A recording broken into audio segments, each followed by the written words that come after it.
Olá, pessoal! Chegamos em nosso sexto e último episódio dessa série que trata e é apresentada as legislações vigentes e pertinentes à gestão democrática da escola pública no Brasil e autores considerados referência na área da gestão democrática.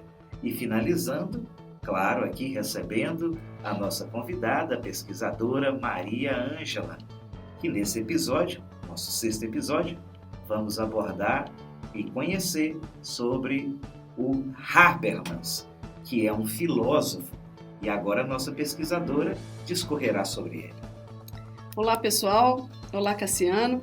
Chegamos então ao último episódio e vale ressaltar aqui, Cassiano, que essas ideias dos pensadores, desses autores considerados referências na área de gestão democrática da escola pública ou simplesmente gestão democrática, a gente está trazendo uma ideia central.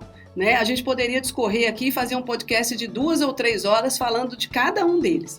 Mas a ideia aqui é aguçar a sua vontade de conhecer e de ler sobre o assunto e conhecer esses autores, as ideias deles. E principalmente o que está previsto e o nosso propósito principal é que você consiga, ao final dessa série de podcasts, infletir na sua prática, Prática não sou cebolinha, prática, Cassiano? Então, a ideia do podcast é essa. E a gente vai agora finalizar com o filósofo e sociólogo Habermas. Esse nome difícil mesmo, Cassiano.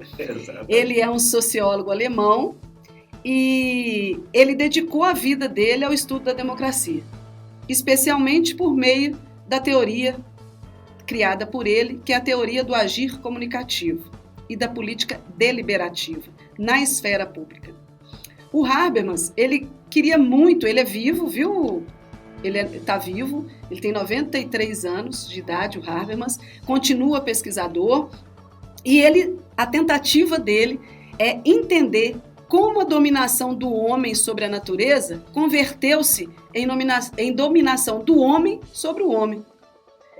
É interessante, Muito interessante. Ele vai numa mesma direção da Follett, no sentido de participação, mas ele acredita que a democracia, para ele, precisaria ser deliberativa. Que era o que eu iria te perguntar agora. E nesses 2 tópicos, a democracia deliberativa, através da ação comunicativa, e o diálogo voz. Fala pra gente, nossa pesquisadora Maria Ângela. Pois é, ele fala e ele traz a democracia deliberativa como forma de minimizar aquelas patologias que a gente falou lá no início, que a gente tem vivido com relação à democracia participativa e à democracia representativa. Para Habermas, ao elaborar esse conceito de democracia deliberativa, ele se preocupa com o modo com que o cidadão fundamenta racionalmente as regras do jogo democrático.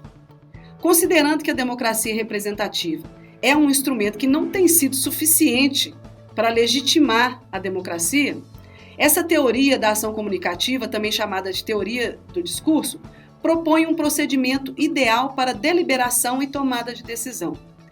Habermas, ele aponta para a importância de mecanismos de decisão, como é o caso dos conselhos escolares, dos conselhos municipais de educação e, por consequência, os conselhos estaduais e federais.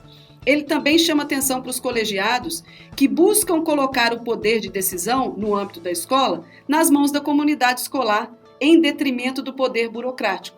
Para ele, também, precisa existir um momento, um espaço de diálogo, de discussão, para que todos possam ter voz. Como a Follett, também ele acredita que cada um traz, nesse espaço de discussão, a sua ideia pessoal, o seu desejo pessoal, mas ele também acredita que nesses espaços de discussão, no qual as pessoas que fazem parte desse momento, desse jogo, como diz ele aqui, democrático, elas podendo ter voz, elas vão se sentir parte do que está sendo definido, do que está sendo decidido. E, por consequência, vão se sentir prontas e sem a sensação do que a gente fala, de que o poder vem de cima para baixo, Existem regras nas escolas, existem, mas como essas regras serão cumpridas, a gente precisaria desse espaço de discussão dentro delas para que a gente consiga iniciar essa dita democracia deliberativa do Habermas. E olha, Maria Ângela, nesse nosso último episódio, nosso 6º episódio, é uma temática realmente importantíssima. E poderíamos aqui conversar muito e muito mais em relação a isso, principalmente para nortear os nossos educadores.